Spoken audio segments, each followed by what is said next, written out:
ओम सच्चिदानंदेश्वराय नमो नमः। कात्यायन श्रौत सूत्र का तीसरा अध्याय छठी कंडिका, पांचवी कंडिका की समाप्ति में परिधियों का अंजन किया गया था। उन परिधियों का उसी विषय में बताते हैं। परिधियों का अंजन करना ऐसा कहा, तो परिधियों का अंजन किस मंत्र से करना है, अब यहां से उस प्रारंभ कर रहे हैं। वसुभ्य इति प्रतिमंत्रम वसुभ्य वसुभ्यस्त्वा अनज्मी, इस मंत्र से पश्चिम की परिधि का अंजन, रुद्रेभ्यस्त्वा अनज्मी इससे दक्षिण में, और आदित्यभ्यस्त्वा अनज्मी इससे उत्तर की परिधि का अंजन करना है। ये वसुभ्य इति प्रतिमंत्रम ऐसा कहा। वसुभ्य इति त्रिभिः मंत्रैः परिधि त्रयम् अंजात इति पूर्वेण संबंधः, पूर्व कंडिका के अंतिम के साथ इसका संबंध है। अनज्मीत्यस्य त्रिषु अपि मंत्रेषु अध्याहारः, मंत्रों में तो वसुभ्यस्त्वा रुद्रेभ्यस्त्वा आदित्यभ्यस्त्वा ऐसा ही है मंत्र में, पर अनज्मी का अध्याहार करना चाहिए। साकांक्षात्वात्, आकांक्षा होने से, क्रिया की आकांक्षा होने से। मध्यम परिध्यंजनस्य, मध्यम परिधि का अंजन का मंत्र क्या है? रुद्रेभ्यस्त्वा अनज्मी। और जब जब रुद्र का उच्चारण किया जाता तब क्या करना चाहिए? जल स्पर्श करना चाहिए, अपाम उपस्पर्शः, परंतु यहां नहीं करना। क्यों? मध्यम परिध्यंजनस्य रुद्र देवताकत्वाभावेन, यहाँ रुद्र देवता का मंत्र नहीं है। ये रुद्र शब्द का उच्चारण भले ही किया है, पर इस मंत्र का देवता रुद्र नहीं है। जिस मंत्र का देवता रुद्र हो, रुद्र शब्द का प्रयोग किया हो, वहां पर जल का स्पर्श करना। तो यहाँ पर रुद्र देवताकत्वाभावेन नात्र उदक स्पर्श, उदक उपस्पर्शनम, उदक का उपस्पर्श नहीं करना चाहिए। इस बात सिद्धांतों का याद रखें। उसके पश्चात प्रथमम परिधिम गृहीत्वा, प्रथम परिधि कौन सी है? पश्चिम की। आश्राव्य करके आह येषिता दैव्या होतारो भद्रवाचाय प्रेषितो मानुष सूक्तवाकाय सूक्ता ब्रूहि इति, ये बोले। अध्वर्यो मध्यमम परिधिम स्पृष्ट्वा, उसका स्पर्श करके, आश्राव्य ओषावया ऐसा कह करके, ईशितेति मंत्रेण होतारम प्रेषयेत्, होता का प्रेष दे। द्रव्यहोमेषु, द्रव्यहोम में प्रेष नहीं रहता है, इसलिए परिधे है अपि अनालंभ। द्रव्यहोम में प्रेष रहता है नहीं, तो ये प्रेष वहां होगा ही नहीं, परिधि का स्पर्श भी नहीं होगा। पशु प्रेष्य इति, पशु में तो प्रेष्य ऐसा रहता। पशु आगे ब्रूहि इति मंत्र घटक पदस्य स्थाने प्रेष्य इति संयोज्य मैत्रावरणम प्रेष्येत। अध्वर्यो प्रेष देता है किसको? होता को, अनुपूर्ण वाक्या के लिए भी, राजा के लिए भी। पशुयागों में सीधा होता को प्रेष नहीं देता। वो क्या कहता है? अध्वर्यो और होता के बीच में एक मैत्रावरण होता है, एक डंडा लेकर के बीच में हो जाता है, बीच में नहीं, होता के बल में ही रहता। तो मैत्रावरण को प्रेष देता, प्रेष नहीं देता, उसको प्रेष दे दो बोलता है, तो प्रेष्य ऐसा बोलता है। अप्रेष्य भी प्रे को प्लुत करके किया आचार्य ने, ब्रूहि, ब्रूहि प्रेष्य महाप्रेष, इन शब्दों ब्रूहि प्रेष्य त्रोषट इन सब के आदि में प्लुत किया है। तो ब्रूहि के सामने, ब्रूहि में सीधा बोलो ऐसा होता को प्रेष देता है। अब वो परशुओं में ब्रूहि सीधा नहीं बोलेगा, इसको बोलेगा मैत्रावर्ण को। अब मैत्रावर्ण फिर इसको ब्रूहि बोलेगा, या यजा ऐसा प्रेष देगा। तो वो यहाँ प्रसंगता बता दिया, क्योंकि इसमें ब्रूहि आया है, तो पहले से आया था, यहाँ प्रसंगता बता दिया। संज्ञानाथामिते प्रस्तरादानम, अध्वर्यो हस्तेन प्रस्तरम गृह्णीयात्। अब उसके बाद प्रस्तर को ले लेता है। प्रस्तर कैसे लेगा? बरही में मिला हुआ है, तो विधृति को पकड़ करके उठा देता है। विधृति स्थाने कृत्य अनक्ति एनं व्यंतो वय इति। प्रस्तरस्य आधारभूत विधृति, प्रस्तर का आधारभूत विधृति, विधृति उसको प्रस्तर को अलग करने के लिए दक्षिण उत्तर की दिशा में एक दो दर्भ रखा था जिसको विधृति कहते हैं। उस विधृति के ऊपर ही प्रस्तर रखा हुआ, इसलिए प्रस्तर का आधार है वो। विधृति आह्वनीय प्रक्षिप्य, उसको अलग करके विधृति को आह्वनी में डाल देता है। आह्वनीय प्रक्षिप्य प्रस्तरम श्रुक्षु मंत्रावृत्य अंजात, प्रस्तर में क्या करता है, प्रस्तर को मंत्र का आवृत्ति करते हुए व्यंतो वयोक्तम रिहाना, इसका आवृत्ति करते हुए उसका अग्रभाग, मध्य भाग और मूल भाग श्रुचों में अंजन करता है। अग्रभाग का अंजन किस में करता है, जुहू में, और मध्य भाग उपभृत में, मूल भाग ध्रुवा में। अंजात उपभृदाद्यभावेपि प्रस्तरः स्थाल्याज्येन आज्यते एव, कहीं कहीं पर उपभृदादि नहीं रहते, तो नहीं रहते तो भी स्थाली के आज्य से अंजन करना चाहिए। संस्कार को संस्कार करके ही अब उसको प्रस्तर को उसमें डालना है, अभी ना घी के डालना ही, तो घी लगा के, यही यद्यपि प्रतिपत्ति कर्म है परंतु घी को संयुक्त करके डाल देते। तो कैसे अंजन करना, कहते हैं कथम इत्यपेक्षायाम, कैसे अंजन करना है, मंत्र की आवृत्ति करते हुए अंजन करने कहा, और किसमें क्या है, अग्रम जो हुआ, प्रस्तर के अग्रभाग को जो हुआ, जुहू में, और उपभृति मध्यम, मध्य भाग उपभृत में, मूलम इतरस्याम, मूल को ध्रुवा में। अध्वर्य प्रस्तरस्य अग्रम जुह्वाम अंजित्वा तस्य मध्यम उपभृति अंजित्वा, उपभृति है मध्यम उपभृति, पा इधर अंशे भ्री से पहले, यह भ्री को बाद में ले जाओ, उपभृति अंजित्वा तस्य मूलम ध्रुवायाम अंजात, उसके बाद मरुताम इति नीचैर् हृत्वा तृणम आदाय अनप्रहरति, प्रस्तरम, प्रस्तर को तीनों में अंजन करने के बाद, श्रुचाम दक्षिणापरेण च, श्रुचों के दक्षिण दिशा से पीछे से ला करके फिर आह्वनी में डाल देता है। इधर सूच रखी हुई है तो उनमें अंजन कर दिया, उसके दक्षिण भाग से ऐसे ले लेगा, फिर पीछे से ला करते हुए ला के उसमें डाल देगा। और लाते समय ऐसा है कि भूमि को लगता हुआ लेके आना, पूरा लगा हुआ भी नहीं, उठा हुआ भी नहीं, लगता हुआ, जैसा बिल्कुल भूमि के समीप में दर्भ के नीचे बरही बिछा हुआ है, तो उस दर्भ को लगता हुआ जैसा ही ला करके उसमें डाल दें मंत्र के साथ। ऐसा फिर वो घूमेगा नहीं, क्योंकि आह्वनीय के लगे हुए जुहू रखे हैं। आह्वनी कहाँ, आह्वनी बहुत दूर पर है, लगा हुआ है। ऐसे करते वेदी में से, जब वहाँ खाली करने के लिए कहा था वेदी को, वेदी से निकाल के आह्वनी के पास में, अभी निकाले कहाँ, अभी यहाँ तक पीछे वहां से पात्रों को निकाल दे, तो वहां से सब कुछ निकाला था, तो इसको भी निकाला था। तो निकाल कहाँ रखा, उत्तर में रखा, तो आह्वनीय के उत्तर में रखा है, अधूरी के सामने। तो वो वहीं से ले लो, दक्षिण से ला करके ऐसा कर दे, ऐसा कर दो। दक्षिण में भी आया था, क्योंकि अरे यहाँ मैं अपने सामने रखा हूँ, तो इसको दक्षिण से ऐसे नहीं ले जा सकते,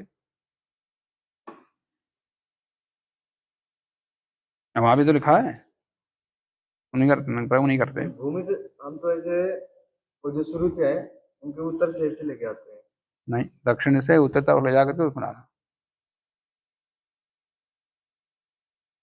इसमें तो लिखा है, कहाँ है देखो, इति मंत्रेण मरुतां पृषदरि गच्छ वर्षा पृष्णिर्भूत्वा दिवं गच्छ ततो नो वृष्टिमावह इति मंत्रेण प्रस्तरं शुचोः दक्षिणेन आनीय, दक्षिण दिशा से ला करके, नीचे ही भूमि संलग्नम इव, भूमि में लगता हुआ जैसा करके, होमार्थम आह्वनीय प्रति नयेत, होम के लिए आह्वनीय प्रति ले जाए। बस यहाँ अतिरिक्त मैंने ये लिखवा दिया, शुचो दक्षिणेन अपरेण प्रादक्षिण्येन आनीय नीचे ही भूमि संलग्न, ऐसे करवाया वाक्य, वो ऐसे यहाँ लिखा हुआ है।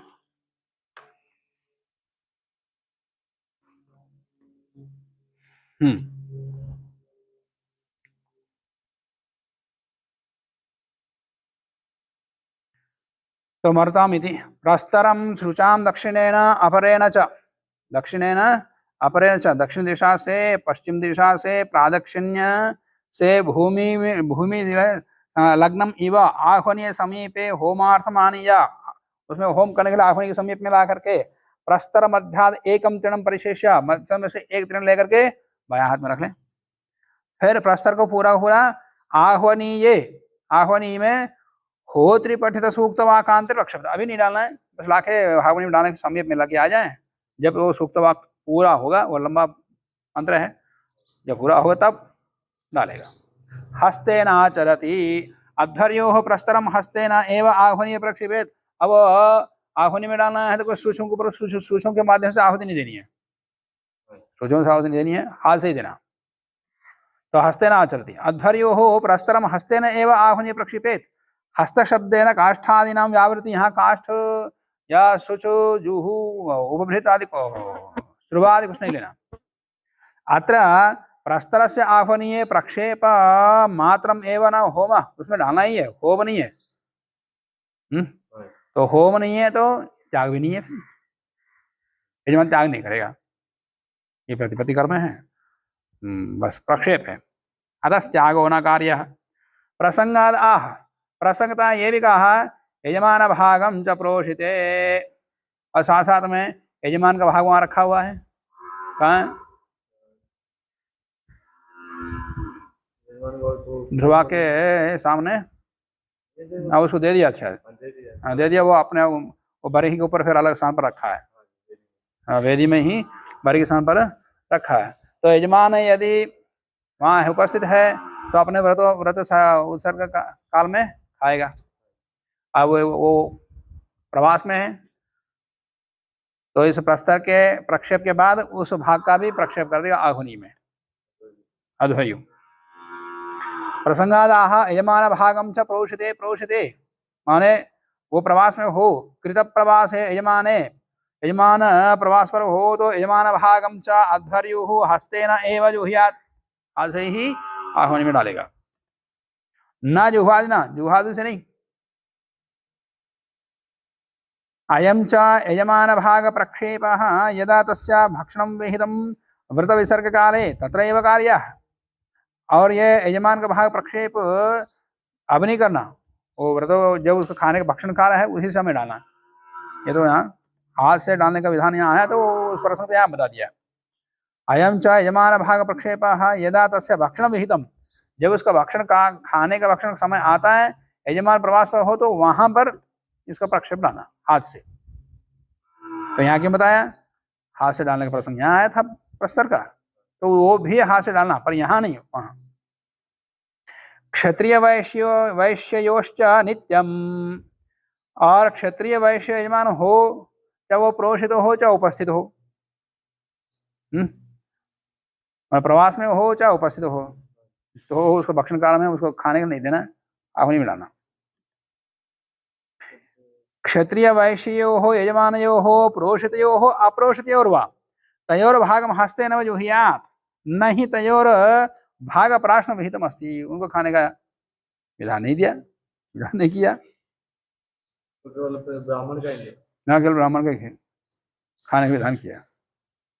त्रयाणाम वर्ण भाग हो में मंत्र में आह, चाहे ब्राह्मण का भाग प्रवास काल में होम कर रहा है या क्षत्रिय वैश्य का उपस्थित होने पर भी होम कर रहा है, तो उसके लिए मंत्र चाहिए होम के लिए, तो प्रक्षेप भी है वो भी।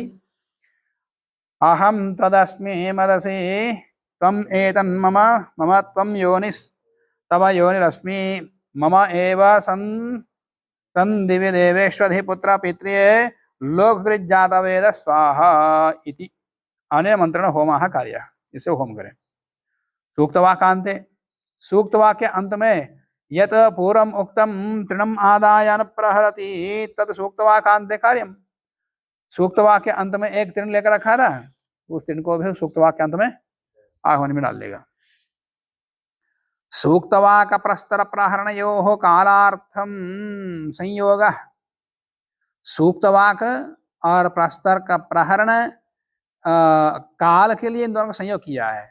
न अंगांगी भाव माने इसके बाद ये है ऐसा काल के लिए कहा है, न कि इन दोनों का कोई परस्पर अंगांगी भाव है। इसका सूक्तवाक का और प्रस्तर प्रहरण का ये अलग क्रियाएं हैं, इन दोनों का परस्पर संबंध नहीं है। साथ साथ क्रिया करने से अप्रस्तर प्रहरण कर लिया, प्रस्तर प्रहरण में से एक तीर्ण ले लिया, और वो तीर्ण सूक्त प्रवाह के अंत में फिर एक तीर्ण डाला जा रहा है, तो ऐसा लगता है कि दोनों अंगांगी भाव में एक है। और अंगांगी भाव होने से क्या हो जाएगा, जहां पर कहीं मान लिया, अब उसे हम बताएंगे, परंतु पूर्व मीमांसा दर्शन में तो इनको अंगांगी मान लिया, ये निषेध कर रहे हैं न अंगांगी लक्षण। प्राकरण में लिखा पूर्व मीमांसायाम तो कालार्थताम, कालार्थता के लिए पूर्व पक्ष कृत्या अंगांगी भाव है सिद्धांतः है। यद्यपि मीमांसा में तो इनको अंगांगी भाव मान लिया है, पर यह न अंगांगी लक्षण है, यह अंगांगी भाव नहीं मानते। प्रस्तरस्य श्रुगधारणार्थतया सूक्तवाकस्य च इष्टदेवता संकीर्तनार्थतया उभयोः विपरार्थत्वेन परस्परम अंगांगी लक्षण संबंधस्य असंभवात्। प्रस्तर का श्रुगधारणा, प्रस्तर जो है श्रुगधारण के लिए, प्रस्तर क्यों रखा वहां पर, श्रुचों को धारण करने के लिए, तो प्रस्तर का उपयोगिता श्रुगधारण के लिए, श्रुचों को वहां से निकाल दिया है। श्रुगधारणार्थतया और सूक्तवाक इष्ट देवता के संकीर्तन के लिए, तो दोनों का प्रयोजन अलग हो गया। इन दोनों का परस्पर संबंध कैसे होता, इनका तर्क ही है। तो प्रस्तरस्य श्रुगधारणार्थतया सूक्तवाक्तस्य च इष्ट देवता संकीर्तनार्थतया उभयोः अपि, दोनों का परार्थत्व, दोनों अपने अपने प्रयोजन है, दोनों परार्थ है, एक दूसरे के लिए नहीं है। परार्थत्व है ना, परस्परम अंगांगी लक्षण संबंध से असंभव, इसलिए इन दोनों का परस्पर संबंध नहीं होगा। अतश्च इसलिए आदित्यादो, आदित्येष्टि में प्रस्तर प्रहरण अभाव, वहां प्रस्तर प्रहरण नहीं है आदित्येष्टि में, पर सुक्तवाक होगा। यदि अंगांगी भाव होगा तो प्रस्तर का अभाव होने पर सुक्तवाक भी नहीं देगा। परमाणु सुक्तवाक क्या है, प्रस्तर का प्रहरण तो अभाव है, प्रस्तर प्रहरण नहीं किया जाता, परंतु सुक्तवाक तो होता है। प्रस्तर प्रहरण न करके उसी प्रस्तर पर फिर अगले इष्टि का पात्र रखते, उनको प्रहरण नहीं करते। आदित्य इष्टि में तो मैं बहुत सारी इष्टियाँ चलती हैं, तो आधा करके फिर अगली इष्टि शुरू करते हैं, तो उसी में फिर प्रस्तर को कर रहे हैं, तो वहाँ प्रहार नहीं, प्रसुक्तवाक तो होता वहाँ, तो अंगांगी होता, ऐसा नहीं हो सकता है। तो पद्धतिकारों का ये तर्क है। मीमांसाकार ने अपने ढंग से इनको अंगांगी भाव सिद्ध किया है। तो ये इनका अपनी ओर से शास्त्र प्रमाण मिला हुआ है। अब पद्धतिकारों में मीमांसा का कोई विरोध हो जाता है। अग्नेद आहर अनप्रहर, अग्नेद अध्वर्युम अनप्रहर इत अध्येशति, अध्येश न करता, प्रेष नहीं देता, प्रार्थना पूर्वक कहता है कि आप जो एक दर्भ निकाल रखा है उसको आहूत कर लीजिए। अनप्रहर इति अध्येशति, प्रास्य उसमें डाल करके तृणम प्रास्य चक्षुष्पा इति आत्मानम आलभते, अग्निधा अध्वर्य अध्येषितः अध्वर्यु, अग्निध के द्वारा प्रार्थित अध्वर्यु, प्रस्तरात प्राक पृथक कृतम, प्रस्तर से पृथक क्रिया हुआ तृणम आह्वनीये तूष्णीम प्रक्षिप्य, आह्वनी में तूष्णीम प्रक्षेप करके आत्मानम हृदय देश चक्षुष्पा इति स्पृशेत, हृदय देश का स्पर्श कर लेता है। चक्षुष्पा अग्नेसी चक्षुर में पाही, इस मंत्र से। और उसके बाद संवाद चलता है। संवाद स्वागान अग्नेद अगन्श्रावय सौषट स्वगादैव्याहोत्रिभ्य स्वस्तिर्मानुषेभ्य संयोर्ब्रूहि इत्येतेषां संवाद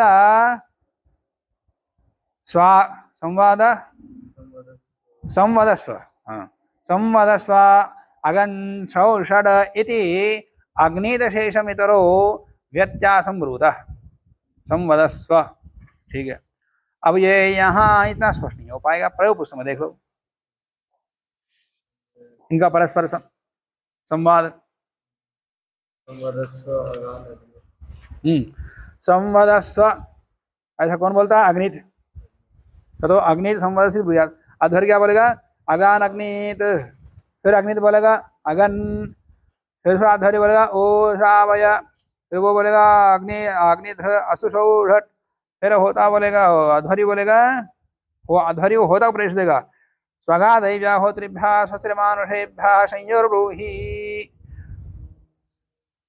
ऐसा प्रेष देता है। प्रेष देने का होता फिर तत्संयोरावृणे महे गातुं यज्ञाय गातुं यज्ञपदये दैवी स्वस्तिरस्तु नः स्वस्तिर्मानुषेभ्यः ऊर्ध्वं जिगातो भेषजं शन्नो सतिपदेशं चतुष्पदे इति संयोगाग पठेत। ये संयोग ये पढ़ने के बाद तब वो डालता है ऋण को।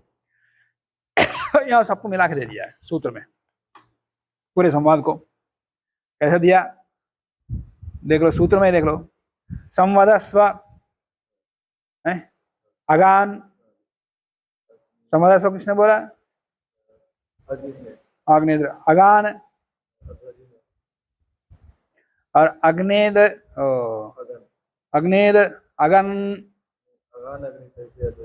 है, अगान अग्नेद और श्रावय श्रौषड स्वगा दैव्याहोत्रिभ्यः स्वस्तिर्मानुषेभ्यः संयोर्ब्रूहि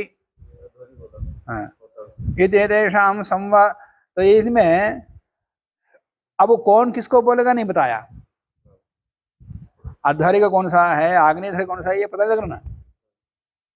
तो पहले तो संवाद का स्वरूप बता दिया, पर कौन किसको बोलेगा नहीं बताया। अब उसके लिए आगे बता रहे हैं संवदस्व अगान और श्रौषड यदि अग्नित, इनको अग्नित बोले। अब बचे सब अग्नि अध्वर्य बोले। संवदस्व अगान श्रौषड इति अग्नित शेषम इतरः। शेषम मतलब शेष बचे हुए ये संवाद अध्वर्य।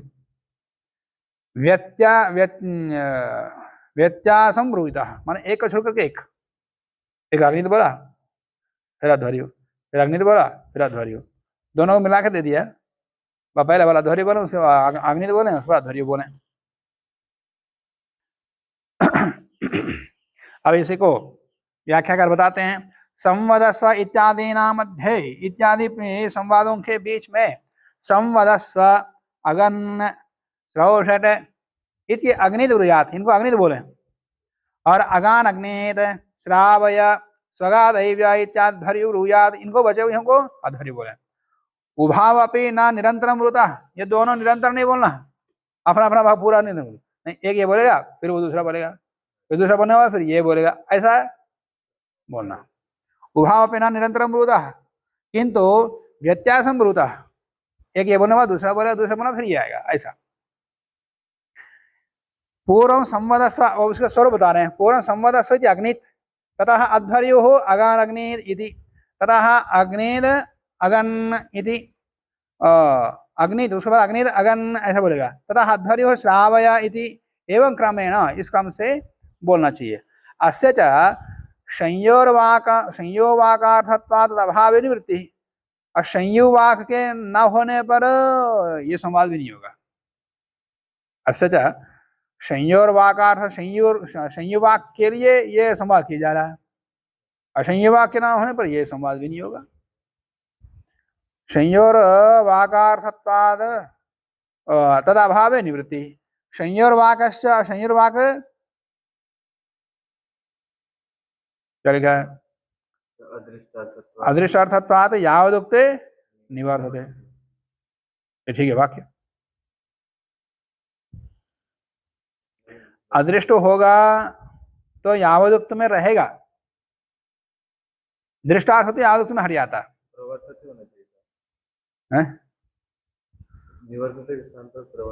निवर्तते ठीक है, कर्क ने भी लिखा संयोर्वाकश्च अर्थकर्मत्वात्, यह अर्थकर्म है माने दृष्ट प्रयोजन है। तो अदृष्टार्थत्वात् को निकाल कर आ को निकाल दो, दृष्टार्थत्वात् लिख दो। दृष्टिपुरन है।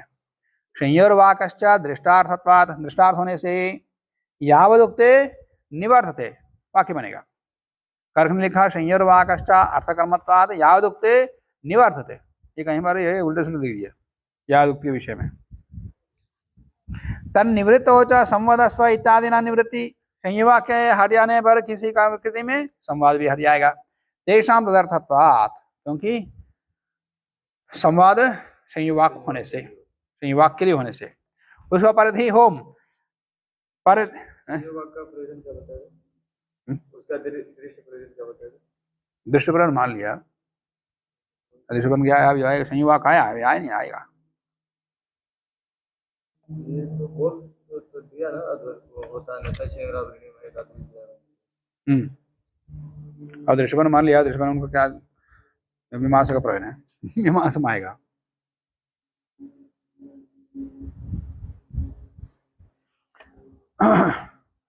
परिधेन अनप्रहरति यं परिधिम इति प्रथमम् इतरौ च युगपद अग्नेः प्रियम इति।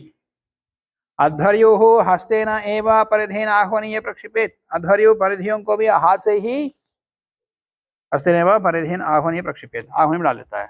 तत्र कैसे डालेगा, प्रथमम पहली परिधि को यम परिधिम इति मंत्रेण, यम परिधि इस मंत्र से, यम परिधिम परिधत्थ अग्ने देव परिभिर्गुह्यमाना इस मंत्र से, और इतरौ च दक्षिण उत्तर में रखी परिधियों को युगपद दोनों के एक साथ सह एव प्रक्षिपेत अग्नेरिति मंत्रेण, माने अग्ने प्रियम पाथो पीतम इस मंत्र से। प्रतिपत्तित्वाद, ये प्रतिपत्ति कर्म है। प्रतिपत्ति कर्म तात्पर्य कोई भी किसी पदार्थ को यज्ञ में प्रयोग किया, काम हो गया तो वहीं छोड़ के नहीं जाना, यह ले जाके अन्यत्र बाहर नहीं फेंकना, यज्ञ पदार्थ को यज्ञ में ही प्रयोग करना। तो उसको विधि से मंत्र से समाप्त कर देते उसको। जब पर वो सूर्यों को धारण करने के लिए प्रस्तर का वो काम था, तब तो काम कर लिया, और उसके बाद वो काम हो गया तो वहीं छोड़ के जा सकते नहीं, उसका मंत्र पूरा वहाँ डालना है, इसको प्रतिपत्ति कर्म बोलते हैं। ऐसे परिधि है, परिधि प्रयोग कर लिया, काम हो गया तो वहीं छोड़ के नहीं जाना, ना क्या बाहर नहीं फेंकना यज्ञ पदार्थ को। तो यज्ञ के लिए प्रयोग किया तो अंत में यज्ञ में ही प्रयोग कर लो, फिर लौकिक प्रयोग नहीं होना, या बाहर अयज्ञीय प्रांत में उसको फेंकना नहीं। ऐसा ही इसे सामान्य यज्ञ में घी ले लिया तो घी वैसे तो नहीं लेते, जैसे यहाँ मापा तोला लेते हैं, इतनी आहुति के लिए इतना ही लेना है, इसमें बचेगा ही नहीं।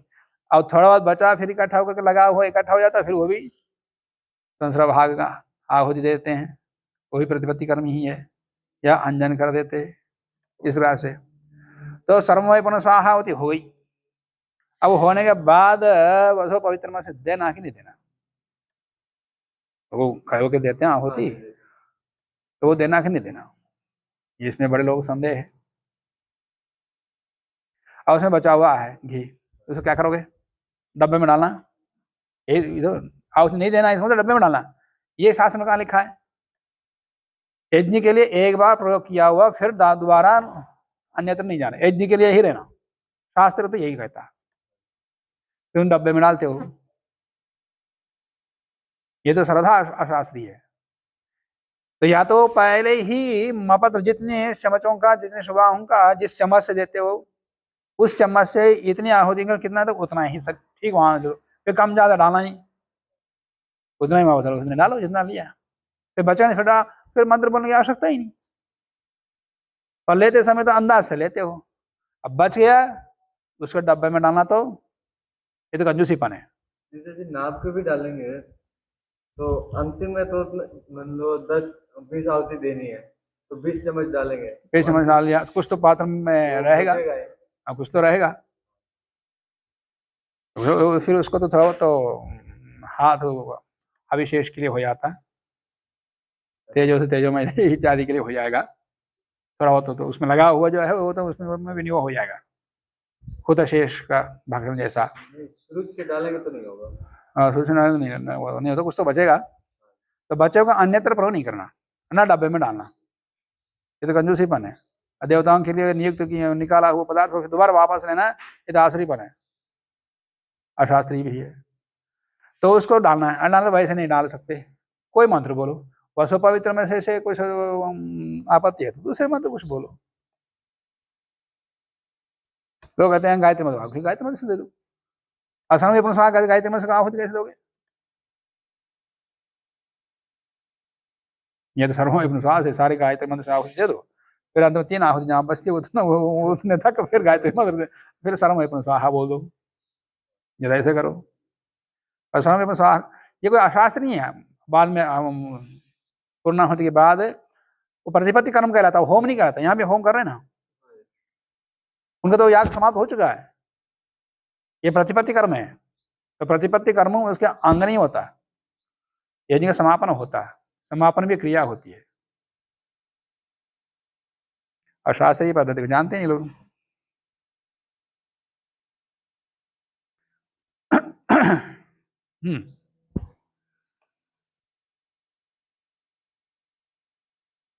प्रतिपत्तित्वात् यावदुक्त अंतापच्छिन्नयोः अपि अस्य प्रवृत्ति। ये प्रतिपत्ति कर्म होने का से यावदुक्त में अंतापच्छिन्न में न कहने पर भी हो जाएगा, क्योंकि प्रयोग किया है तो प्रतिपत्ति करनी पड़ेगी। देवीरा का ही करना। अववृथ में मंत्रद्वय घटक दोनों ही मंत्रों में मध्यम परिधि का दोनों को मिलाकर के डालते समय जो अग्नि शब्द आए उस अग्नि के स्थान पर अपह प्रयोग करना। अववृथ मंत्रद्वय घटक अग्निपदयो हो विपरिणाम अपह के रूप में प्रयोग कर लो। अब उसके बाद संस्रव भाग होम, ये भी प्रतिपत्ति है। श्रुचो प्रगृह्णाति संस्रव भाग इति संस्रवाजुहोति। अध्वर्युः जुहूपभृतो तूष्णीमादाय, जुहू को भृत को बिना मंत्र के लेकर के तद उभय संलग्नम आज्यम ताभ्याम एवं, उन दोनों में लगे हुए आज्य को उन्हीं से ही जुहुयात, उन दोनों से ही होम करेगा। उसमें जो भी इकट्ठा हो गया उसको उन्हीं से ही होम करेगा, एक दूसरे में ला करके नहीं, आनयन करके नहीं। वो जुहू में लगा हुआ जुहू से ही, ऊपर में लगा हुआ जुहू ऊपर से ही। एक आध बूंद तो इकट्ठा हो जाता है। इससे पहले हमने जुहू उपभृत को उल्टा करके वेदी में रखा था, जब वो यजमान ने किया था, तो वो उल्टा कर दिया तो जो था वो नीचे गिरा। और फिर यहाँ लेके आने के बाद भी वो प्रस्तर को उसमें पोंछ भी दिया, तो अब कहाँ से बचेगा? मानो वो उसको रह गया कि कुछ तो नहीं है तो छोड़ दो। उपभृत को उल्टा रखा, जुहू तो नहीं रखा ना। जो तो ठीक है। यत्रा दर्वि होम, अच्छा तद उभय संलग्नम आजम ताभ्याम एवं जो हियाद उत्तरतः उपविश्य, उत्तर में बैठ करके उनका होम करो। कहने तात्पर्य जो हवे का निमित्त एक बूंद कहीं नहीं बचाते, पूरा पूरा यज्ञ में प्रयोग करना। अये को होम भी नहीं है, यज्ञ भी नहीं है, इनका याग समाप्त हो चुका और समाप्ति क्रिया चल रही है। विश्व देवाश्च देवता, और इस प्रकार के होम का देवता विश्व देवा है। अतश्च कौन सा मंत्र बोला है वही है? संस्रभागास्थेष बृहन्तः कस्तरेष्टा प्रधेयश्च देवा इमं वाचम् अभिविश्वे गृह्णन्तः आसाद्यस्मिन् बर्हिषि मादयध्वं स्वाहा वाट। हाँ ये ब्रावो है। प्रयोग में देखो क्या लिखा मंत्र, मादयध्वम, मादयध्वम स्वाहा वाट है। वाट के बाद फिर स्वाहा दिया, आपने कटवा दिया। हाँ स्वाहा कट। मंत्र के प्रारंभ में, मंत्र के बीच में या मंत्र के उपांत्य में स्वाहा है, तो जहां स्वाहा है वहीं पर आहुति नहीं है। तो अपने को लोगों को आदत है कि मंत्र के अंत में स्वाहा जोड़ना, और कहीं लोग ऐसा भी करते हैं मंत्र के अंत में कई बार स्वाहा आता है तो स्वाहा स्वाहा, वो मंत्र का अवयव है स्वाहा, मंत्र के अंदर जो स्वाहा आया, फिर उसके बाद फिर आहुति के लिए अलग स्वाहा बोलते, वो भी अशास्त्रीय। मंत्र के अंदर में स्वाहा आया तो उसी से ही स्वाहा करना, उसी से आहुति देना एक। और अब यहाँ मंत्र का अंतिम शब्द है वाट, अब वाट से पहले स्वाहा आया तो उससे आहुति नहीं देंगे, वाट के बाद फिर आहुति के लिए अलग स्वाहा जोड़ करके आहुति देते, वो उसी संस्कार से उन्होंने जो स्वाहा को जोड़ दिया। तो इसका मतलब वाट से पहले जो मंत्र का अवयव के रूप में स्वाहा शब्द आया उससे आहुति नहीं देंगे वो। स्वाहा पाठ बोल के स्वाहा अपने से जुड़े हुए स्वाहा से आहुति देंगे। यह शास्त्र है। यहाँ नीचे टिप्पणी में देखो, टिप्पणी 5, अत्र मंत्रस्थ स्वाहा पदोच्चारण काले एवं होमः कार्यः। मंत्र में जहां कहीं भी स्वाहा शब्द आता है तो वहीं पर आहुति देनी चाहिए। फिर मंत्र का उसके बाद और शब्द आए तो दोबारा स्वाहा नहीं बोलना। फिर सुनाया, मंत्र के बीच में स्वाहा आया, वहीं आहुति दे दिया और बचे हुए मंत्र को पूरा बोल दिया, फिर दोबारा स्वाहा से आहुति नहीं देनी है।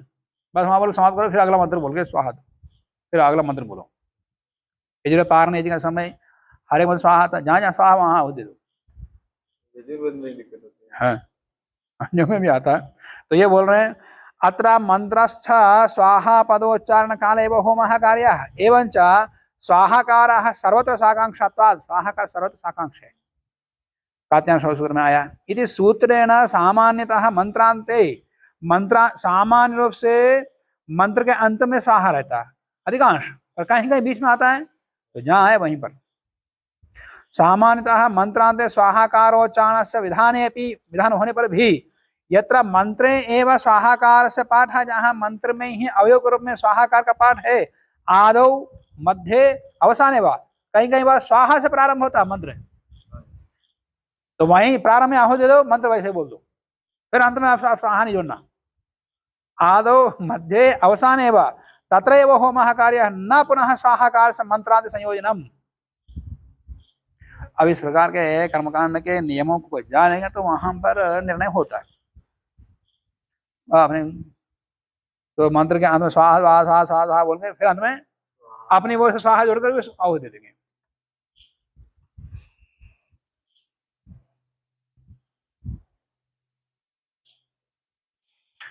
हाँ,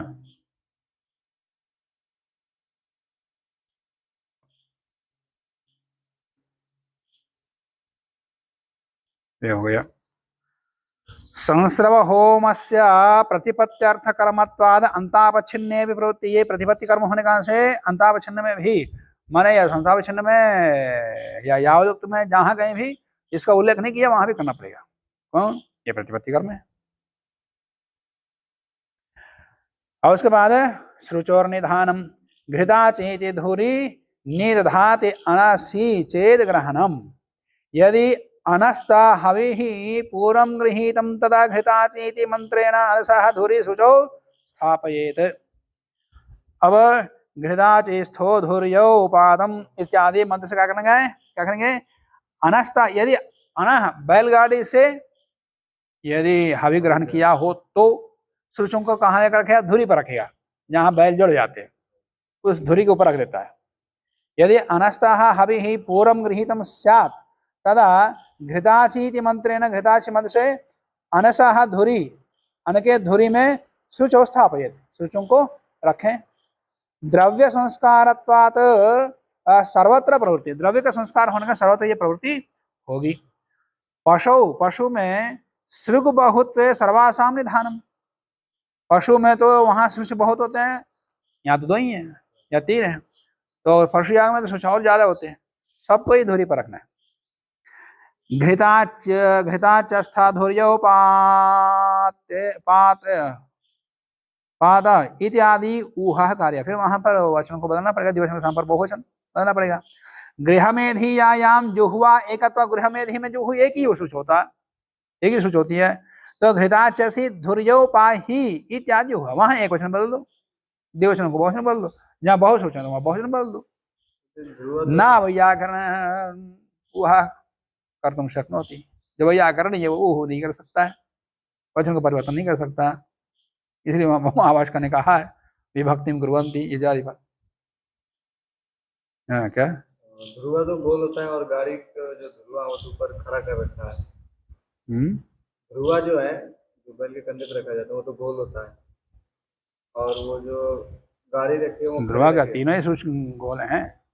उसमें टीके का कैसे? ठीक है, कैसे ऐसे रख दो, ठीक है, जैसे टी जाए उसके ऊपर रखेगा, इधर बीच में ईशा भी तो होती है, वो एक तरफ उधर रखेगा तो इधर रखेगा। अब ये पतले होते हैं, वो मोटा होता है तो उसके ऊपर वैसे भी रख सकते हैं। या हाथ से पकड़ के उसको परख देगा, बाद में नहीं रख देगा। स्फे पात्र्याम चेत, यदि पात्री से बैलगाड़ी से धान या ना लेकर के यदि किसी पात्र में रखकर पात्र से लिया है, तो यदि इड़ा पात्र्याम हविर्गृहीतम तदा इड़ा पात्री जैसा, इड़ा पात्र जैसा ही कोई अन्य पात्र लीजिए, क्योंकि वो इड़ा पात्र तो इड़ा पात्र में काम आएगा। उस जैसे और एक पात्र रख करके उसमें से धान्य रख करके ले लिया हो, तो हविर्गृहीतम तदा वेद्याः उत्तरांश, वेदी के उत्तरांश में स्फ्यम उदकाग्रम निधाय, उत्तरांश में मना अग्नि के वायव्य कोण में, वहां पर स्फ्या को उत्तराग्र रखना है, स्फ्यम उदकाग्रम निधाय तत्र, उसके स्फ्या के ऊपर प्रागग्रे जुहू आसाद, प्रागग्र करके स्फ्या के ऊपर रख दे इन दोनों सूचों को। उसके बाद है यज्ञः नमश्च ते इति वेदीम् आलभते, उसके बाद यज्ञः नमश्च ता उपाच यज्ञस्य शिवे संतिष्ठस्व सृष्टि में संतिष्ठस्व, इस मंत्र से वेदी का स्पर्श करता है। अध्वर्यु, अध्वर्यु साचा अयं वेद्यारंभः वेदी संस्कारोपि समिष्टयजुः साधनीभूता द्रव्य निक्षेपार्थम एव क्रियते। ये वेदी का स्पर्श, वेदी का आलंबन, वेदी संस्कारोपि, वेदिक संस्कार होने पर भी समिष्ट यजु में साधनीभूत जो द्रव्य, कौन, कोई बरही, तो समिष्ट साधनीभूत द्रव्य निक्षेपार्थम एव क्रियते, उसके अंदर द्रव्य के निक्षेप के लिए ही ये स्पर्श करता। अतः यत्र समिष्ट यजु अभाव, जहां पर समिष्ट यजु का अभाव है, तत्र तद साधन द्रव्यस्याप्य अभावात्, साधन इसका भी अभाव हो जाता है। न तदर्थ वेद्यारंभ, इसलिए वहां पर वैदिक आलंबन नहीं होगा। वेदम होता सृक स्रवम अध्वर्युः आज्यस्थालीम अग्नि आदाय, यहाँ पे किया। अब पत्नी संज्ञा शुरू करना है। अब पत्नी संज्ञा के लिए वेद को होता ले लेता है, श्रुक श्रुवम अध्वर्यु, श्रुक श्रुव का अध्वर्यु ले लेता है, आज स्थल को अग्नि लेता है। अब पत्नी संज्ञा के लिए प्रस्थान करते हैं, प्रस्थान करके कन्या समाप्त हुई। फिर पत्नी संज्ञा की प्रक्रिया अगली कन्या में बताएंगे। आज स्थानीम, तो व्याख्याकार बताने होता वेदम आदाय अध्वर्यु जुहुम श्रुवम च आदाय आज्यस्थालीम अग्नि आदाय गार्हपत्यं गच्छन्ति अग्रेण संबंध। तो गार्हपत्य को जाते हैं, इसका संबंध अग्रिम कन्या के साथ संबंध है। हाँ, इसे एक सूत्र को इसमें डाल देते हैं तो नई क्रिया शुरू हो जाती। कुछ लोगों ने ऐसे किया भी है। हाँ। आगे पत्नी संयाजेभ्यो गार्हपत्यं गच्छन्ति, ये सब अपने अपने पात्र लेकर के गार्हपत्य जाते हैं। पत्नी संयाजेभ्यो गार्हपत्यं गच्छन्ति होताध्वर्युराग्निधः पत्नी संयाजार्थं गार्हपत्य समीपे गच्छेयुः तत्र अध्वर्योः गमनाय मार्गमः। तो कैसे जाएंगे? होता अपने स्थान पर जहाँ बैठा वहीं से जाएगा, और अग्नि भी इधर ही वेदी के उत्तर की दिशा में ही वहीं पर है, तो वहीं से उत्तर की दिशा से ही गार्हपत्य पर जाएगा। अध्वर्य के लिए 4 विकल्प है। अध्वर्य कैसे जाते हैं वो प्रयोग में, तो उनके साथ वैसे जाते हैं। अध्वर्य पहले जाता है, फिर होता जाता है, फिर अग्नि जाता है, वो जाके वही किनारा हो जाते हैं गार्हपत्य के उत्तर की ओर। फिर होता चला जाता है गार्हपत्य के पश्चिम की ओर, और फिर अध्वर्य जो है वो गार्हपत्य के पश्चिम से और वैदिक जो है वहां से जाता है। गार्हपत्य के पश्चिम से वैदिक, गार्हपत्य और वैदिक के बीच में से थोड़ा सा जगह रहता है, वहां से जाता है अग्नि को। तो गार्हपत्य पूर्व से जाता है, गार्हपत्य के पश्चिम से जाता है। गार्हपत्य के पश्चिम से जाता है, फिर वेदी के बीच में कहाँ से वो जाता है? वेदी और गार्हपत्य के बीच में थोड़ा सा जगह है, उधर से जाता है। तो उधर से तो गार्हपत्य के पूर्व से जा गया, पश्चिम से कहाँ गया? वेदी के पश्चिम से गार्हपत्य के पूर्व से जा रहा है। अच्छा, अच्छा वैदिक पश्चिम, हाँ वैदिक के पश्चिम से, वैदिक पश्चिम। और उधर से जाने का उल्लेख विधान नहीं है। ऐसे कैसे कर लिया? उसका 4 विकल्प यहाँ बताएंगे, देख लो। अध्वर्युः पूर्व दक्षिणेन गार्हपत्यम एत्य, अध्वर्यु पूर्व दक्षिण दिशा से गार्हपत्य में जाएगा। पूर्व दक्षिण, पूर्व दक्षिण मतलब ईशान्य कोने से, ये मतलब आह्वनी के पूर्व से आएगा। हाँ, जुहोती स्थान पर बैठा है वो, या जुहोती स्थान से के पीछे द्रव्य स्थान पर बैठा है, अपने स्थान पर बैठा है, जहाँ पर आहुति आदि रखी हुई हैं, वो सूर्य आदि रखे हुए थे, वहां से आह्वनी के पूर्व से आकर के जाएगा। तो इस कोण में आया तो पूर्व दक्षिण हो गया ना, पूर्व दक्षिण मार्ग से जाएगा, आह्वनी के पूर्व से, आह्वनी के दक्षिण से ऐसे जाएगा, कोण के लिए नहीं, पूर्व दक्षिण दिशा से ले जाए। पूर्व दक्षिण गार्हपत्यम एत्या जाएगा, तो उधर भी कैसे जाएगा? दक्षिणाग्नि के बाहर से एक विकल्प, दूसरा दक्षिणाग्नि गार्हपत्य के बीच से 2 विकल्प, समझिए। इसमें 2 विकल्प हो गए। आह्वनी के पूर्व से आकर के इधर चला गया, वहां जाने का, आगे बढ़ने के बाद या तो दक्षिणाग्नि के बाहर जाएगा, या दक्षिणाग्नि गार्हपत्य के बीच से जाकर के ईशान्य कोण में बैठेगा, ईशान्य को मुंह कर बैठेगा, नैऋत्य कोण में बैठेगा, ईशान्य तरफ पत्नी के समान, पत्नी के सामने बैठेगा, पत्नी भी नैऋत्य कोण में बैठी हुई है, वह ईशान्य कोण को मुंह कर बैठी है, वैसे ही ईशान्य कोण में उनके सामने, पत्नी के सामने ईशान्य कोण में बैठेगा, और नैऋत्य कोण में बैठेगा और ईशान्य तरफ मुंह करेगा। चाहे गार्हपत्य के दक्षिणाग्नि के पीछे से जाओ, दोनों के बीच से जाओ, 2 विकल्प हो गए। और जैसे सब लोग गए वैसे ही आह्वनी के वेदी के उत्तर दिशा से चले जाएगा, तीसरा विकल्प। तो इसमें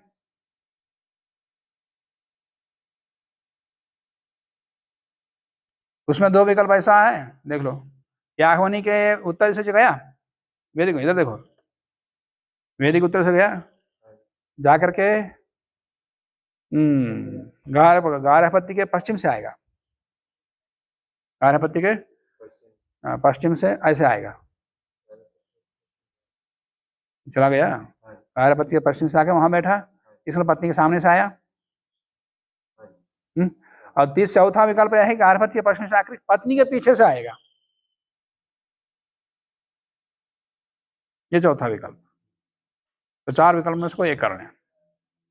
इन्होंने स्पष्ट नहीं लिखा है यहाँ पर, ये देखो क्या लिखा है इन्होंने, अध्वर्योः पूर्व दक्षिणेन गार्हपत्यम एत्य, पहले सूत्र पढ़ लेता हूँ पूरा। अध्वर्योः पूर्व दक्षिण गार्हपत्यम एत्या पूर्वेण अपरेण अंतरेण पत्नीम एकेषाम, बस संक्षेप बता दिया सूत्रकार ने। अब व्याख्या कर कहते हैं, अध्वर्योः पूर्व दक्षिणेन गार्हपत्यम एत्या, पूर्व दक्षिण मतलब गार्हपत्य के पूर्व दिशा से दक्षिण दिशा से जाना, एक विकल्प हो गया। फिर उसमें गार्हपत्य दक्षिणाग्नि और अंतरालेन आगत्य, उसमें भी गार्हपत्य दक्षिणाग्नि के बीच से गया, तो एक विकल्प हो गया। अथवा आह्वनीयस्य पूर्वेण वितानस्य दक्षिणेन, आह्वनी के पूर्व से गया और वितान के दक्षिण, वितान का तात्पर्य यजुशाला, वही वेदी आदि, तो उसके दक्षिण दिशा गार्हपत्य अच्छे, गार्हपत्य को जाए। अथवा गार्हपत्यस्य पश्चिमेन, गार्हपत्य के पश्चिम से जाएं, तत्रापि मार्गद्वयम, उसमें मार्गद्वय, तो यहाँ इन्होंने स्पष्ट नहीं कर पाया पूरी बात को। तो पहले अथवा क्या कर दे दिया, अब पहले वाले में दूसरे में क्या अंतर दिखाई दिया है। अध्वर्युः, फिर देखो, पूर्व दक्षिणेन गार्हपत्यम एत्या, और उसको लगा के क्या गया, गार्हपत्य दक्षिणाग्नि और अंतरान गत्या, पूर्व दक्षिण से चला गया, जाकर के दोनों के बीच से गया। अथवा कहकर क्या करें, फिर आह्वनीयस्य पूर्वेण वितानस्य दक्षिणेन, फिर वही बात, पूर्व दक्षिण जाकर के गार्हपत्य को जाएं, ये गार्हपत्य जाएं, ये वाला थी, दूसरा वाला पक्ष जो है दक्षिणाग्नि के बाहर से जाना, ये समझना चाहिए। यहाँ पर वितानस्य दक्षिण, अब हाँ ठीक है, ऐसा समझ सकते हैं इसको। वितान का तात्पर्य पूरी यजुशाला, पूरे सारे कुंड जो भी है वेदी के साथ सप्तम, उसको दक्षिण जाएगा तो दक्षिणाग्नि के पीछे से जाएगा, फिर ऐसा ले सकते। अंतरा हो गया स्पष्ट। पहले तो गार्हपत्य दक्षिणाग्नि के बीच से गया, अब पूरे यज्ञ वितान से दक्षिण से जाएगा, माने गार्हपत्य के दक्षिणाग्नि के बाहर जाएगा, दक्षिण से जाएगा। ये दूसरा पक्ष है, ठीक है। अथवा तीसरा पक्ष है गार्हपत्य के पश्चिम में जाएगा। गार्हपत्य के पश्चिम माने यही उत्तर दिशा है, उत्तर दिशा से गया गार्हपत्य पश्चिम में चला गया। उसमें फिर दो विकल्प है, तत्र मार्ग द्वयम गार्हपत्य दक्षिणाग्नि और मध्यतः। गार्हपत्य और दक्षिणाग्नि के बीच से जाकर के पत्न्या मध्य तो गच्छेत। अब गार्हपत्य के पश्चिम गया, पश्चिम में जाने के बाद पत्नी और गार्हपत्य के बीच से आकर वहां बैठ लगा सीधा। अब यहाँ पर गार्हपत्य दक्षिणाग्नि के बीच वाली बात ठीक नहीं है।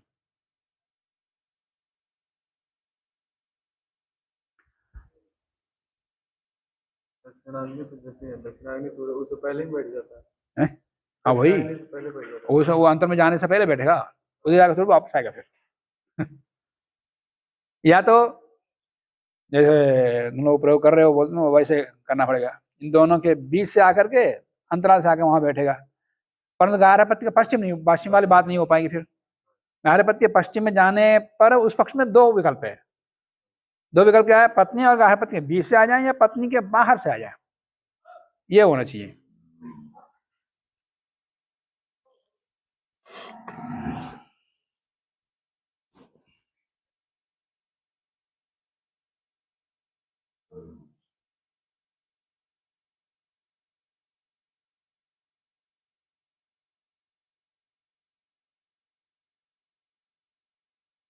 गार्हपत्य दक्षिणाग्नियों के स्थान पर बारहपत्नियां पत्नियों ऐसे बोलने।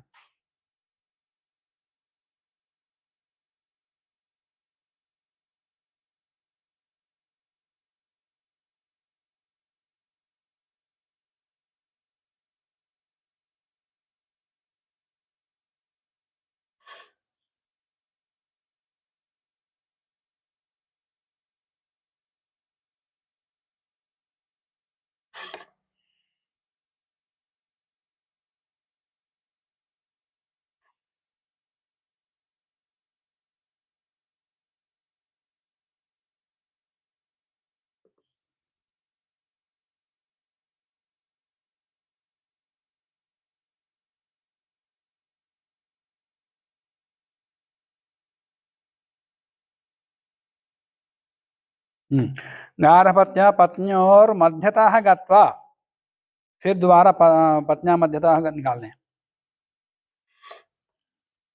तत्र मार्गद्वयम, उसके पश्चात गार्हपत्य पत्नी और मध्यतः गत्वा गच्छेत। गत्वा क्या, मध्यतः गच्छेत, बस इतना ही, गत्वा भी निकालने। ठीक है, गार्हपत्य पत्नी और मध्यतः गच्छेत एक, अथवा अप्रदक्षिणम गार्हपत्य गच्छेत। अस्मिन् पक्षे पत्न्याः बाह्यत इत्यर्थः। अप्रदक्षिण मतलब अप्रदक्षिण ही तो कर रहा है, माने इधर से आया, देखो इधर से आकर के गार्हपत्य में गया तो उसका बायां हाथ गार्हपत्य तरफ है, अप्रदक्षिणा हो जाती है। प्रदक्षिणा में तो दायां हाथ सदा गार्हपत्य तरफ रहेगा जिसकी प्रदक्षिणा कर रहे हैं। अप्रदक्षिणा करेंगे तो बायां हाथ ही, तो इधर से जाएगा तो उधर जाकर मुड़ेगा तो उसका बायां हाथ गार्हपत्य तरफ होगा, या प्रदक्षिणा ही है। उस प्रकार अप्रदक्षिणा करता हुआ पत्नी के बाहर से जाएगा, ये चौथा पक्ष हो गया। तो अप्रदक्षिणम गार्हपत्यं गच्छेत अस्मिन् पक्षे पत्न्याः बाह्यतः इत्यर्थः अर्थात् सिद्धति, अर्थ से बाह्य, पत्नी से बाहर से जाएगा। ये चार पक्ष हो गए। प्रयोग पद्धति में यही दिया, अध्वर्य गार्हपत्य दक्षिणाग्नियो अंतराले गार्हपत्य दक्षिणाग्नियो अंतराले में गत्वा। तो दोनों के अंतराल का तात्पर्य इधर वाला पक्ष आहुनि के पूर्व से जाएगा, गार्हपत्य दक्षिणाग्नि वही लिखा, परंतु वो पक्ष किसका पक्ष का है, इनके बीच में जाकर के वो नहीं है। आह्वनीय से पूर्व में, आहुनि के पूर्व में जाकर के दोनों के बीच से जाना, वो वाला पक्ष उन्होंने ले लिया।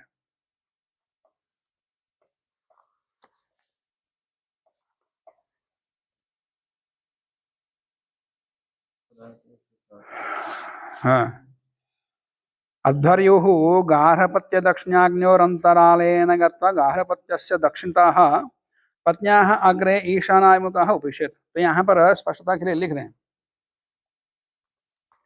आह्वनीय पूर्वेण अध्वर्युः आह्वनीयस्य पूर्वेण गार्हपत्याग्नियोर अंतरालेन गत्वा, ऐसा लिखें तो स्पष्ट हो जाएगा। एक पक्ष, चारों में से एक पक्ष लेना हो जाएगा।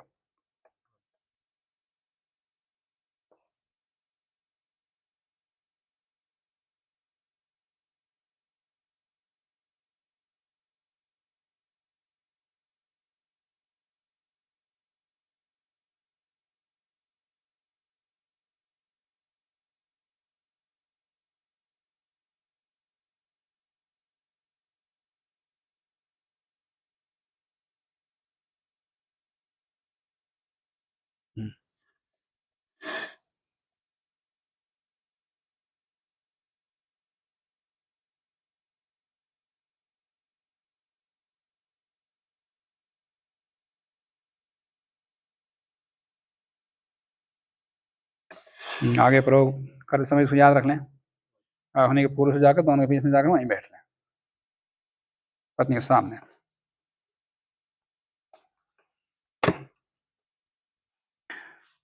हाँ। उसके बाद उपविश्य दक्षिणम जानवाच्य अध्वर्युः उपविश्य, अब वहां पर आह्वनी गार्हपत्य के नैऋत्य कोण में पत्नी के सामने ईशानमुखी होकर के बैठेगा। कैसे बैठेगा?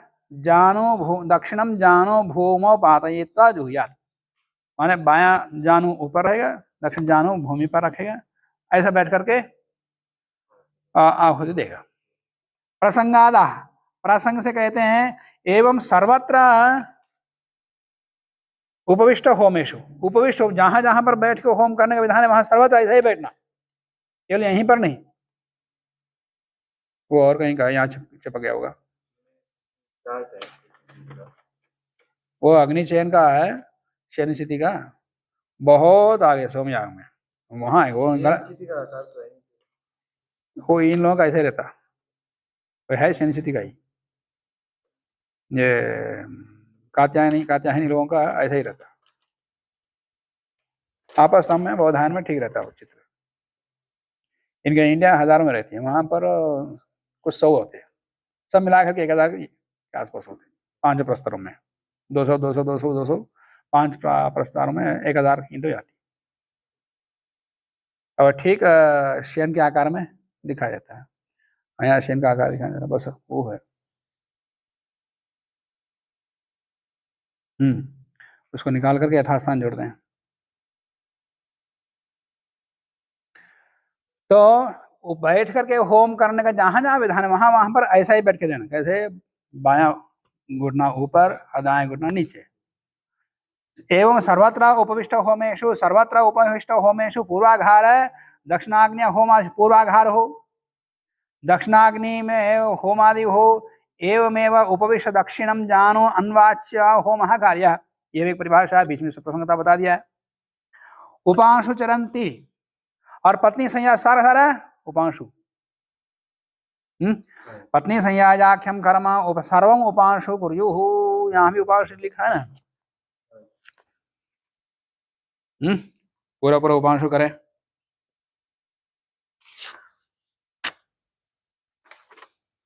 सर्वम उपांशु।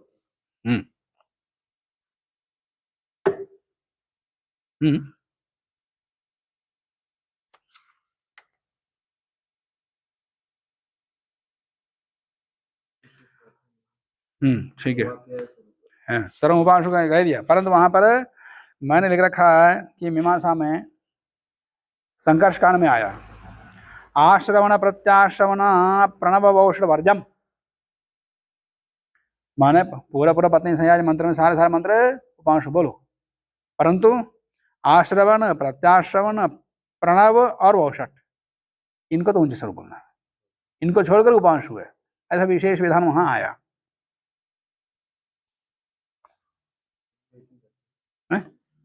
ऐसे करते हैं, वो ऐसे बताया, वो ये सूत्र मान लिख रखा हूँ, पर यहाँ नहीं है।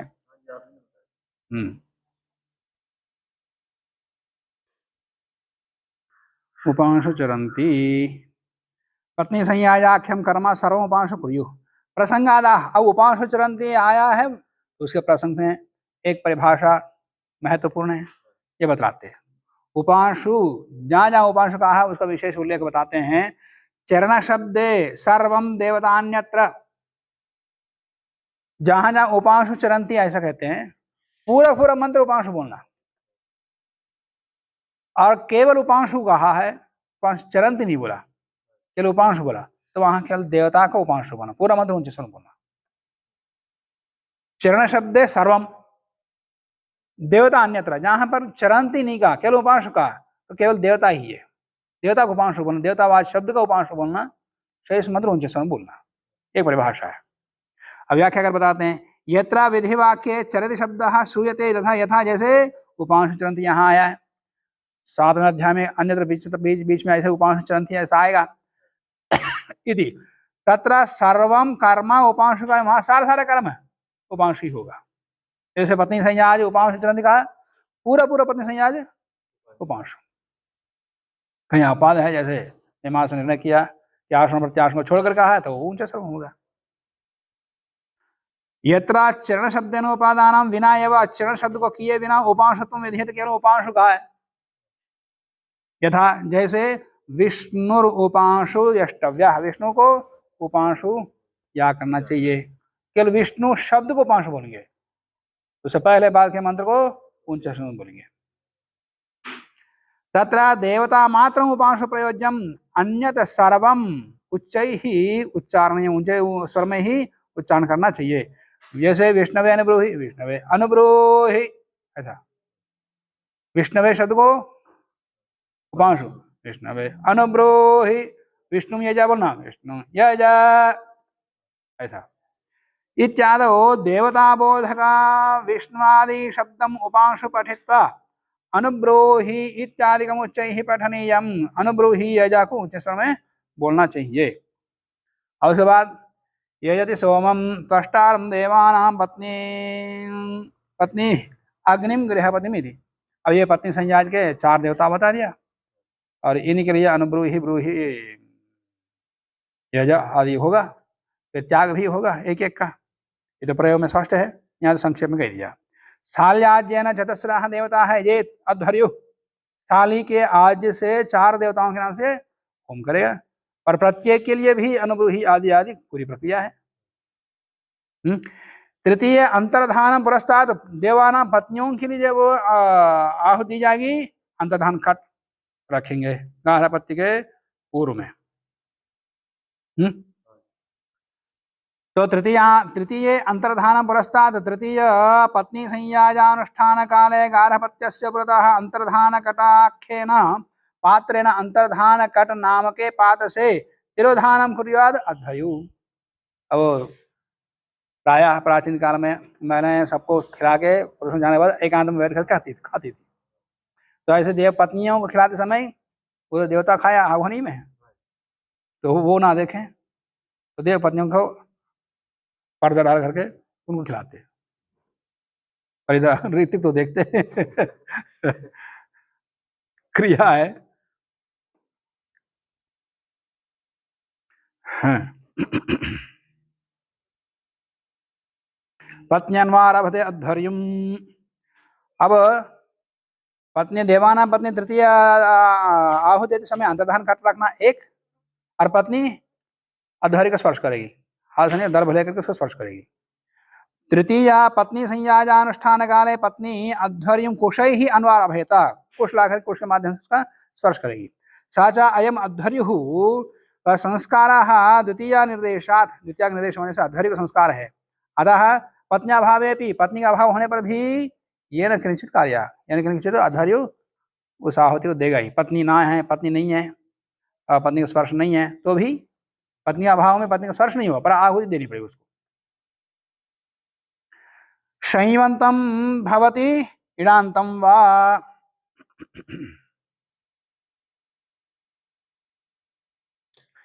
वा शब्द संयंत पदेन संबंध, यहाँ वा शब्द संयंत के साथ अंत शब्द जहां जहां आता है, जैसे संयंत्र का है तो संयोग करके संयोग को करके कार्य को रोकना। अब पत्नी संयोग कहाँ तक करना है? कोई कोई संयोग तक करके समाप्त करते हैं, कोई कोई इड़ा भक्षण तक, इड़ा क्रिया तक, दो विकल्प हैं। तो संयंत्र मान संयोग को करके समाप्त करना या इड़ा तक। तो संयंतम भवति इडांतम व, दो विकल्प है। तो वा शब्द शैवंतम पदेन संबंध श्रुतौ तथा एव श्रवणात् श्रुति में ब्राह्मण वैसे विधान है तेन अयम अर्थ। इसका तात्पर्य है पत्नी संयाजाख्यम कर्म, पत्नी संयाज नाम के कर्म का कर्म इडांतम भवति, इडांत होगा, इड़ा भक्षण तक समाप्त हो जाएगा। तत्र संयुर भवति नवा इति विकल्प, संयुवा का कोई कर सकता कोई नहीं कर सकता, वो विकल्प है, इडांत तो करना ही है। पत्नी संयाजाश्च, पत्नी संयाज यावदुक्ते निवर्तन्ते, अर्थकर्म सार्थ कर्म होने कारण से, दृष्ट परिणाम होने कारण से यावदुक्त में इसका निवारण होगा, यावदुक्त कर्म इसका निवारण हो जाएगा, ये हट जाएगा।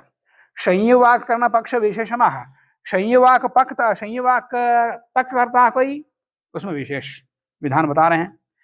संयुवंते वेद तृणम आदाया, वेद के अंदर एक तृण को लेकर के तृणम आदाया अनक्ति अंजन करता, जैसे प्रस्तर का अंजन किया था अग्र मध्य मूल, वैसे ही एक तृण लेकर के इसका भी अंजन करेगा।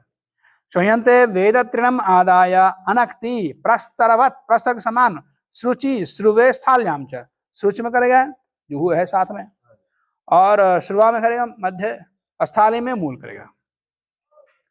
संयोवाकांते संयोवाक क्रियमाणे वेद तृणम गृहीत्वा प्रस्तरवत अग्रम जुह्वाम मध्य श्रुवम मूलम स्थाल्याम मंत्र वय व्यंतो भवा, माने ओम व्यंतो वयोक्तम रिहाणा, इस मंत्र से इति मंत्रावृत्या अंज्याद अध्वर्यु, अंजन करें। और उसके बाद फिर वही संवाद चलेगा, जैसे पहले हम संवाद चला वो संवाद यहाँ भी चलेगा। अग्निद आहर, अग्निद आह अनुप्रहर इति अध्वर्युम, अध्वर्य को अध्यासना देगा। प्रास्य तृणादि पूर्वक, प्रास्य तृणम चक्षुष्पा इत्यादि संयोर्ब्रूहीत्यंतम, फिर उसको गार्हपत्य में डाल देगा, जो तृण एक तृण निकाल दिया था वेद से, चक्षुष्पा इस मंत्र से संयुवाक बोलेगा। पूर्वत कर्म होती, सब सारा क्रिया पहले जैसे ही है। पुनः संसर्व आहुति, फिर संसर्व का आहुति फिर होगा, बचा हुआ उसमें थोड़ा सा इकट्ठा हुआ, फिर उसकी आहुति यहाँ भी देखो। संयुवंते संयुवा के अंत में श्रुक श्रुवम, श्रुक और श्रुव में प्रगृह्णाति अग्ने अदब्धाया इति। संयोर वाकांते कर्मणि कृते संयोवाकांत तथा कर्म को करने के बाद अध्वर्यो हो श्रुक श्रुवम तूष्णीम प्रगृह्य, वहाँ जो हो बृहद को उस तूष्णीम लेकर के संस्रभाग किया था, अब श्रुक श्रुव को तूष्णीम लेकर के गार्हपत्य अग्ने, गार्हपत्य अग्नि में अदब्धाय, अग्ने अदब्धाया शीतम, अब इस मंत्र से मंत्र ने हुयात होम करे। अस्या पत्नी संयाज शेष साध्यत्वाद यावदुक्ते गृहमेधि यादव पत्नी संयाजा भावे अस्याप्य भाव, जहाँ जहाँ पर पत्नी संयाज का अभाव है वहाँ वहाँ पर इस आहुति का भी अभाव हो जाएगा, संस्रव भाव का। पशु पत्नी संयाजा नाम, पशु में पत्नी संयाज किससे करेंगे? जाघनी से करेंगे, मैंने पूंछ से, पशु को पूंछ, अरे अवयवों से जो आहुति देते हैं लोग, तो ये पत्नी के पत्नी संयाग में क्या करते, पशु के पूंछ को काट करके आहुति देते। उसको पुच्छ भाग बताया ऐतरेय ब्राह्मण में, उसका पुरुष का कौन सा भाग हृदय है, कौन सा भाग सिर है, कौन सा भाग पूंछ है, हृदय कौन सा, सारा पुरुष के अंदर ही बता दिया, वो ही निकाल के डालेगा।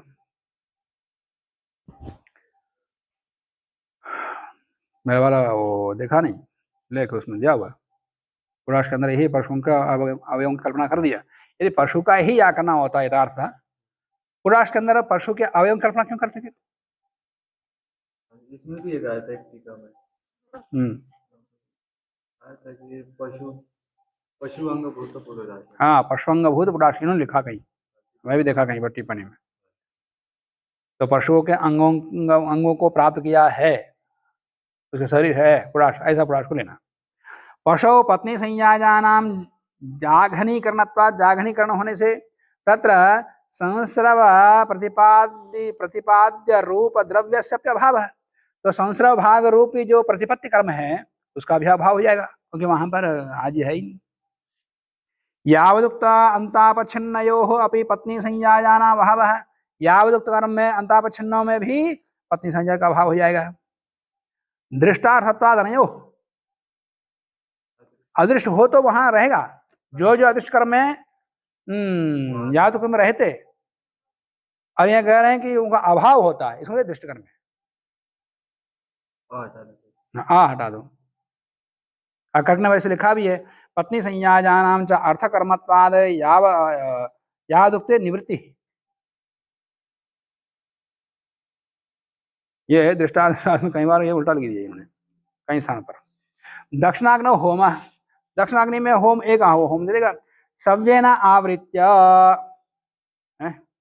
दक्षिणाग्नौ जो होती अग्नया इति सरस्वत्या इति।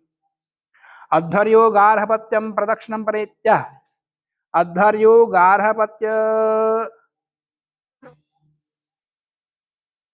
को सव्येन आवृत्य, सूत्र में सव्येना है माने बाएं पैर से, जैसे वेदी का उल्लंघन करते हैं बाएं पैर से और दक्षिण पैर से, वैसे बाएं पैर से प्रदक्षिणम परित्य, बाएं पैर से प्रदक्षिण करके गार्हपत्य कर लो।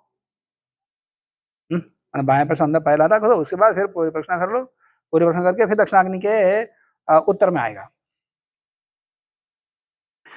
अध्वर्योः गार्हपत्यम सव्येन आवृत्य प्रदक्षिणम परित्य, मन गार्हपत्य के एक चक्कर पूरा काट करके, परित्य चारों ओर घूम करके, दक्षिणाग्नौ, दक्षिणाग्नि में समिधाधान पूर्वकम, यहाँ लिख लेना, एक समिधा उसमें डालना, डालने से अग्नि परित्य हो जाएगी। दक्षिणाग्नौ के बाद प्रदक्षिणम परित्य, दक्षिणाग्नौ समिधाधान पूर्वकम, समिधाधान पूर्वक सकृत गृहीतम आज्यम, सकृत गृहित आज्य को अग्नये संवेशपतये स्वाहा इति एक आहुति दे देगा, और उसके बाद ओम सरस्वत्यै येषो भगिन्यै स्वाहा से दूसरी आहुति दे देगा। यदि जुहुयात अर्थकर्मत्वादि, अर्थकर्म होने कारण से यावदुक्तांतापच्छिन्नादो निवृत्ति, यहाँ ठीक लिखा है। अर्थकर्म जो होता है उनमें निवृत्त हो जाता है, जो अदृष्ट होता है वहां रहेगा। तो अर्थकर्मत्वाद यावदुक्तांतापच्छिन्नादो निवृत्तिरस्य। यदि पूर्व दक्षिण गार्हपत्यम प्रविष्ट, यदि एक पक्ष दे रहा है पूर्व दक्षिण गार्हपत्यम, पूर्व दक्षिण आह्वनी के पूर्व दक्षिण से गार्हपत्यम में प्रवेश कर लिया है तथा सव्यनावृत्ति,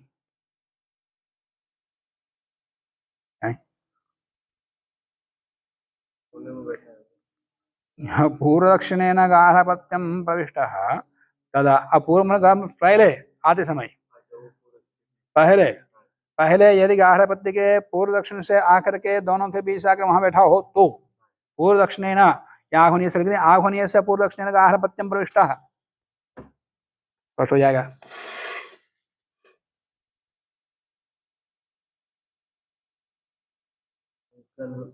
आह्वनीयस्य पूर्व दक्षिणेन,